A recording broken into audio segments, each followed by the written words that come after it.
Previously on Wolf, the ever-loving out of everything. That's not good. Got a jam somewhere. Oh, yep, that's a jam. Okay. And now, the continuation of come-ups. What's up, guys? Welcome to the Wolf's Den, and more specifically, the gun table. Today we are pulling out the ACR to do some much needed repairs from last week's video, which if you haven't watched, I would highly recommend checking out after this video, of course. What do you think you're doing? Ruining the algorithm by leaving at the very beginning of the video, like I know some of you do? No. You gotta stick around here and help out here first. Besides, this is the juicy, sexy, delectable details that anyone looking to up their airsoft gun's performance can put to use. Or if you just want to see how my rifles work, this is a good way to learn a thing or two from someone who is simultaneously surprisingly intelligent and a lifetime member of the Around and Find Out Club. Now, let's get all up in them guts. And adding a tally to the things my subscribers continue to question on a daily basis. Starting off, we obviously have to disassemble this sexy stud of a carbine-length rifle down such that we can get access to the inner barrel and hop-up system, as that is what we are focusing on today. Before we pull the rear pin, we need to open the mock bolt and set our hop-up dial in place such that it can move past our nozzle. With that clear and ready to come free, we can now locate the top receiver pin at the rear of the upper receiver and pop that fella right out. Oh, and would you look at that? The people who designed the ACR come in clutch once again, cause this thing f***s to no end.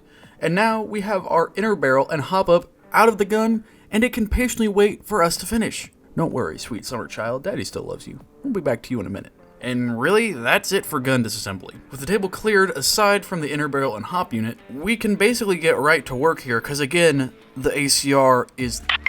I don't know why you haven't gotten one yet. You should do it. I know you're contemplating it. Just do it. Get one, it's worth it. Anyway, back to the video. Just a brief overview of what we are dealing with here. For those of you who haven't seen the review on my gorgeous WE ACR, highly recommend, link is in the description, as well as the other one that I mentioned before. This beauty has a Prometheus 6.3 Tightbore inner barrel, coming in at 407mm in length for those crisp long shots. The barrel is currently paired to a Prometheus blue flat hop bucking and a Maple Leaf Omega hop-up nub or tensioner. And of course, we have a Maxx model VFC SCAR Rotary style hop-up unit. That, as you can see, has been slightly modified to fit this particular system. I will say I've gotten questions about this, and yes, the VFC SCAR Maxx model fits perfectly in this WE MSK or ACR, and all it needs to do is just get filed down a little bit on those little grooves on the side, and you're good to go. Now, all of this will be staying the same for the most part, save for our bucking, which is the crux of our problem from the last video. We'll be pulling the Promi Blue out and replacing it with a fresh Promi Purple bucking. That will be modifying for a flat hop before it goes into the system. First though, we need to separate the barrel from our hop unit. We'll start by removing the hop arm and nub on the top of the unit with this small screwdriver, which yes, I do believe comes from a Tech Deck set from when I was a kid. Shout out to all my Tech Deck fans out there. Just a weird happenstance thing. This thing literally I've had forever, and it works perfectly for this Maxx model. Random aside, but I thought it was worth including. Once we got our hop-up arm and nub removed, we'll go ahead and pull the C-clamp holding our barrel in place, such that we can then remove the entire barrel from the unit and then separate the two out into their own individual pieces. Now obviously this little rubber tube of fun is getting yeeted into oblivion, but I want to just take a second to examine it a little further before we get our new one, as I'd like to show you all where the malfunction occurred in the first place. As you may be able to see right where the world's tiniest screwdriver is, there is a very small hole. Don't worry if you can't find it, not everyone finds it on the first try, you know what I mean? But this little tear, while it doesn't seem like much, is just big enough that the nub got forced through it and jammed up the barrel with a BB. Essentially illustrating what happens when your pull-out game isn't up to snuff and you make an oopsie, but she's still a 10.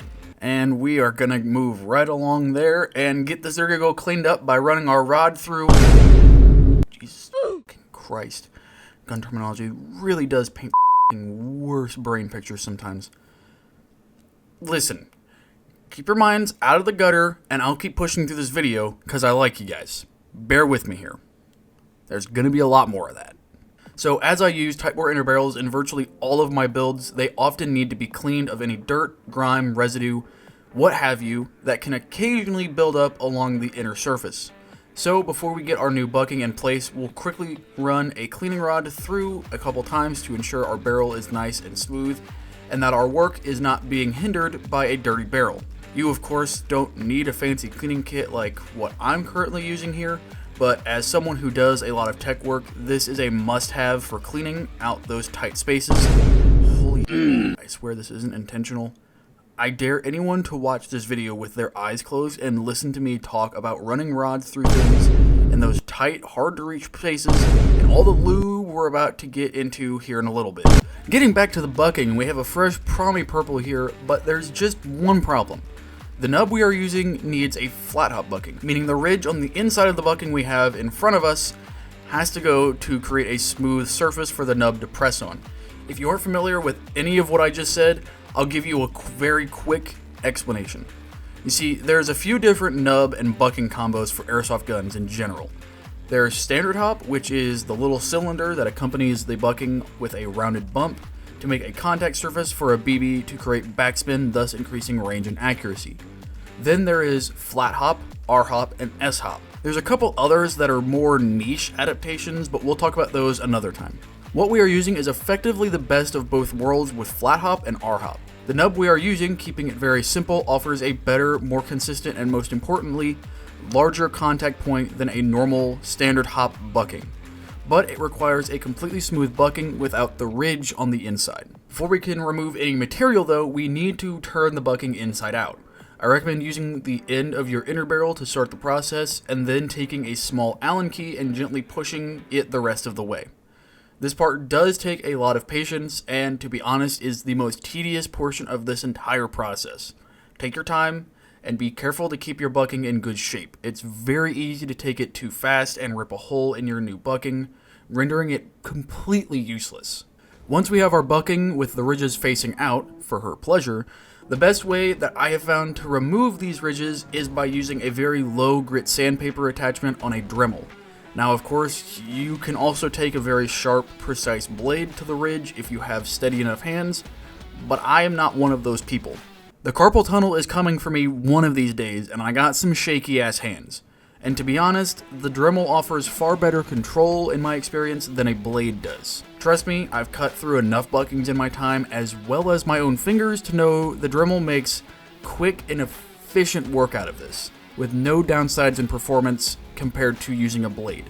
I know this is kind of a weird take, and most people will recommend using a razor blade or an X-Acto blade, but trust me, if you have access to a Dremel with low grit sandpaper, that's very important. Don't use high grit, because that will actually mess up your bucking, because it'll take off material too quickly and it's not controllable. I highly recommend using low grit sandpaper on a Dremel, but of course, do whatever you feel is best, and more importantly, what you are more comfortable with. If you're not comfortable using a sanding tool like a Dremel, use a blade. There's nothing wrong in choosing one or the other. I just personally prefer using the Dremel with the low grit sandpaper than using a blade, because again, shaky ass hands. Once we have both the contact ridge and the orientation ridge sanded down until they are virtually unnoticeable with the touch of a finger, we can turn the bucking back to its right side and get this newly made flat top bucking in place. You will want to orient the bucking such that neither of the two spaces we just sanded down are the contact point for the nub. While the two spots should be the same smoothness and level in terms of elevation as the rest of our bucking is, it's best to use a fresh side for our contact point for the best performance and longevity. With the bucking placed and in proper alignment, the last thing to do before putting our entire system back together is to add a nice coating of lubricant to the bucking itself. Just enough to make a thin coating around the outside though. If you add too much, then it could cause a blockage and create a bad seal in the chamber. Kind of a Goldilocks thing, I guess. Too little lube, can't get in. Too much lube, can't feel anything. Just enough lube and you're having a and with the rubber properly lubed, damn it, we can put this baby back together and get our gun up and running fresh as can be, and ideally with some better performance than before. God, I did not expect so many innuendos in this episode, but here we are. Of course, from here, reassembly really isn't all that too complicated. Simply do it in reverse order from how we did it before. Put your barrel back into place with the hop-up aligned into the hop-up unit.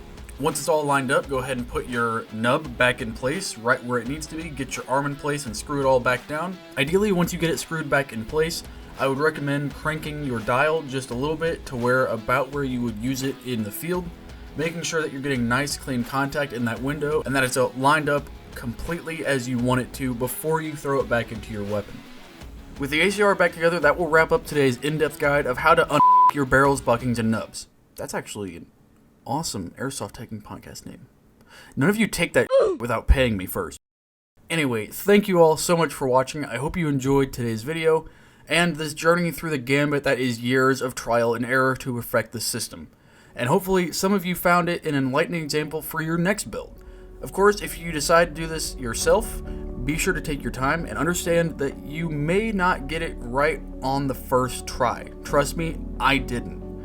As I said, this system had many predecessors, not all of them made it to field testing. So be sure to give yourself ample room to make mistakes, make errors, and perfect the system that works for you. As they say, Rome wasn't built in a day, and neither was this goddamn hop-up system, so don't try to do it all in one sitting if you don't need to. Take your time and move through it as easily as you can, and, try not to break too many things along the way. But be sure to subscribe if you haven't already for more quality content just like this, and ring that bell to get notified of every upload I make here on YouTube. We'll be doing some more teching videos just like this. The next one we'll be doing is we're going to be swapping out an entire hop-up system for a new one in the Night Wraith. Some of you guys have seen the videos that I posted on that gun, and we're going to be fixing her up a little bit because, as you might have noticed, the hop was a little unoptimal in that gun. Because it has such a short barrel, I'm going to perfect that hop-up system with a couple more additions that I'll be showing you guys in a future video. Of course, be sure to check out my Twitch channel where I stream every Monday, Wednesday, and Friday at 6 p.m. US Central Time. And also be sure to go get yourself some super comfy merch over at wolfdenapparel.store. And as always, this has been Wolf, and I hope to see you guys next time I hit the field.